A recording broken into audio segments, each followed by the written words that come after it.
¿Qué tal, Naucas? ¿Cómo estáis? Joder, los spoilers. Vale, ok. Vamos al ajo, que me queda poco tiempo ya. Vale, 1945.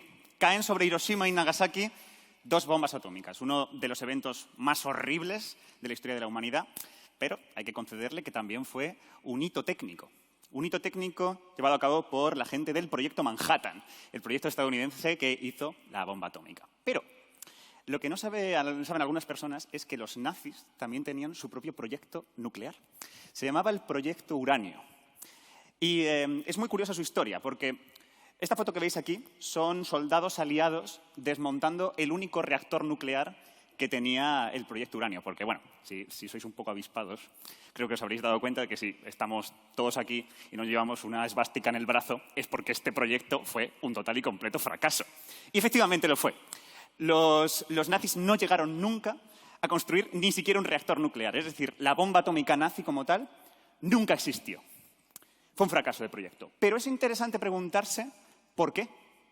¿Por qué no lo consiguieron? Es decir, vamos a pensarlo en frío. Los alemanes eran los líderes de la ciencia a principios del siglo XX, en física en concreto, que es lo que nos ocupa. Aparte de eso, el líder del proyecto Uranio era un super top. Este señor, Johannes van Meer, no, es Werner Heisenberg. El señor Heisenberg, el del principio de incertidumbre, o de indeterminación, mejor dicho, de Heisenberg. Es decir, siendo un proyecto liderado por una de las mejores mentes del siglo XX, un premio Nobel, uno de los padres fundadores de la física cuántica y, más importante, un alemán que era un patriota convencido, ¿cómo es posible que el proyecto fallara hasta sin poder producir un reactor nuclear? O sea, ¿qué pasó aquí? Vamos a explorarlo, vamos a explorarlo. A ver, toda esta movida comienza con el Club del Uranio, el UranVerein, o como se diga. La idea es que cuando se descubre la fisión nuclear, unos físicos alemanes pues, se juntan para poder discutir qué aplicaciones podría tener esta nueva ciencia nuclear.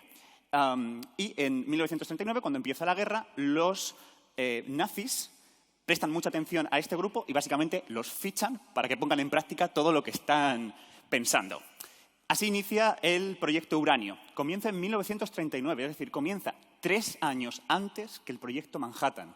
Tuvieron 3 años de ventaja. Primer paso del proyecto Uranio era crear una máquina de uranio, es decir, un reactor nuclear. Y en el transcurso de construir este aparato hubo muchos problemas. Se sabe que se tomaron muy malas decisiones, hubo muchos errores. Como por ejemplo, uno de ellos, el más conocido, es que se eligió que un elemento del reactor fuera agua pesada en vez de grafito, cuando el grafito era la opción correcta. Y eso les provocó un montón de retrasos y retrasos y retrasos, hasta que los nazis, los militares, se cansaron de meter pasta a esto y pusieron el proyecto como no prioritario, como civil. Años más tarde, los científicos del propio proyecto se dieron cuenta de los errores que habían estado cometiendo, pero para entonces ya era demasiado tarde porque los aliados invadieron las instalaciones en las que estaban trabajando, secuestraron, básicamente capturaron a los líderes del proyecto y unos meses más tarde pues Hitler se pegó un tiro y se acabó. Se acabó el proyecto. Pero la historia no acaba aquí, porque cogieron a esos líderes del proyecto Uranio, en los que estaba Heisenberg entre ellos, y los encerraron en esta casa, en Inglaterra, Farm Hall. Lo que querían saber era hasta qué punto habían estado cerca de conseguir una bomba nuclear. Querían saber los aliados cuál había sido el estado del proyecto. Y por eso esta casa estaba pinchadísima. Habían puesto micros por todas partes y durante meses les estuvieron escuchando, a ver qué decían. Y hay un episodio que es especialmente curioso. Es el momento en el que por radio les comunican que se ha lanzado una bomba atómica sobre Hiroshima. Todos se quedan así, muy sorprendidos, alrededor de la mesa. Y es Heisenberg el primero que dice, no, yo esto no me lo creo. Esa bomba no es nuclear de verdad, es todo propaganda. Porque si fuera una bomba nuclear de verdad, se tendrían que haber empleado 2 toneladas de uranio enriquecido.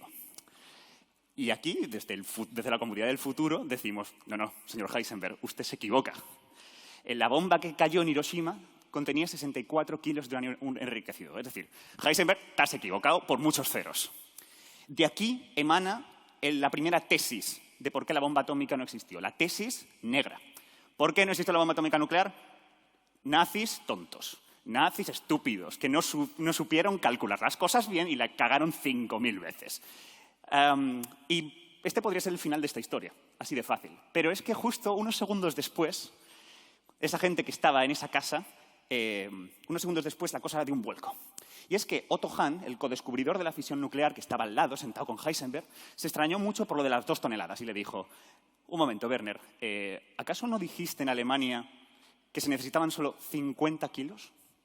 50, 64. Son números muy parecidos. Heisenberg se hizo un poco loco después de que le metiera esta respuesta. Unas semanas más tarde, Heisenberg les presentó unos cálculos a todos sus colegas y en esos cálculos básicamente daba unos retazos de cómo los americanos podrían haber hecho la bomba nuclear. Y resulta que esos cálculos eran bastante acertados. Es decir, parece que Heisenberg sabía al menos qué camino seguir para construir la bomba atómica, pero por algún motivo no lo había seguido. De hecho, investigaciones recientes que han revisado todos estos informes que el equipo mandaba a sus jefes militares muestran que la gente del proyecto Uranio estaba muy centrada en construir un reactor nuclear, pero no hay atisbo de que hicieran cálculos para pasar a los explosivos nucleares, sino que estaban muy enfocados en solo queremos ese reactor nuclear. O sea, tiene toda la pinta de que esta gente no quiso trabajar en ello, no quiso avanzar a una bomba nuclear. Y de aquí emana la tesis blanca. No es que Heisenberg y sus colegas fueran unos incompetentes, es que sabotearon el proyecto. Es que decidieron, sabiendo que la bomba atómica nazi nuclear podía causar millones y millones de muertes, decidieron literalmente no avanzar a ella para que Hitler no tuviera su bomba. De hecho, esta teoría se confirma, entre comillas, cuando vemos las cosas que ha dicho Heisenberg a posteriori. Cuando era ya más mayor, el tío reconoció literalmente que habían falsificado cuentas para no llegar a ese punto. El propio Heisenberg lo reconoce.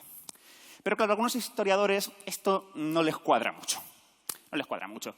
Porque puede ser que Heisenberg, si hubiera sido un nazi colaboracionista, y que simplemente viendo los horrores que había provocado el Estado nazi, pues hubiera maquillado un poco la historia para decir, no, sí, es que yo fui un héroe, lo falsifiqué todo, no es que no tuviera ni idea de cómo hacer esto. Entonces, esta es una hipótesis. Entonces, la cosa no queda clara. ¿Tesis blanca, tesis negra? ¿Cuál es la buena?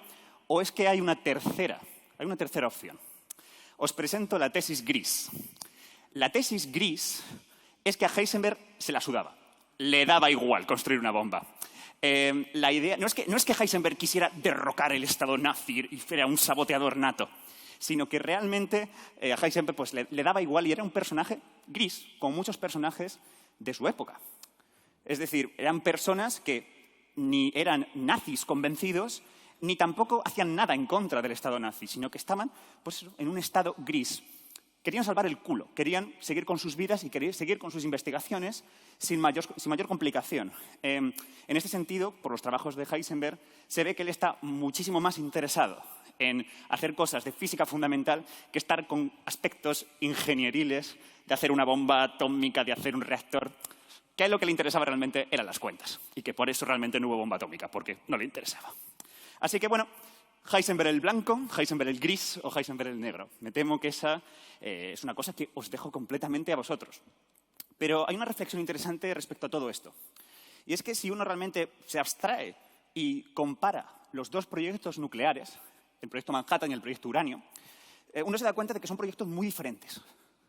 Uno de ellos contaba con muchísimos más recursos. El proyecto Manhattan contaba con muchísimos más recursos, muchísimo más personal.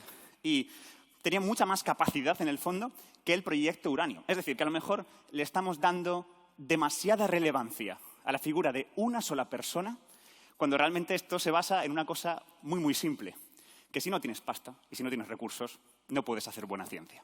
Así de fácil. Gracias, gracias. No sé si es lo más apropiado dar aplausos a cosas nazis, pero ok. Pero da que pensar porque, joder, si realmente Hitler hubiera puesto pasta en este proyecto, hubieran estado los líderes adecuados en él, teniendo 3 años de ventaja, puede ser que en su momento Hitler hubiera tenido sus bombas y la historia sería muy distinta, seguramente. En cualquier caso, si queréis muchos más detalles de esta fabulosa historia y queréis saber muchas más cosas, en este estricto momento, si me permitís, acabo de publicar en Quantum Fracture un vídeo en el que contamos todos los detalles de esta fabulosa historia. Quiero dar un montón las gracias a Luis Cortés Briñol por documentar y guionizar este vídeo conmigo, a Amanda por sus labores de producción y a Soto por estas maravillosas imágenes. Sin el equipo de Quantum Fracture esto no sería posible. Y como siempre, muchas gracias por vernos.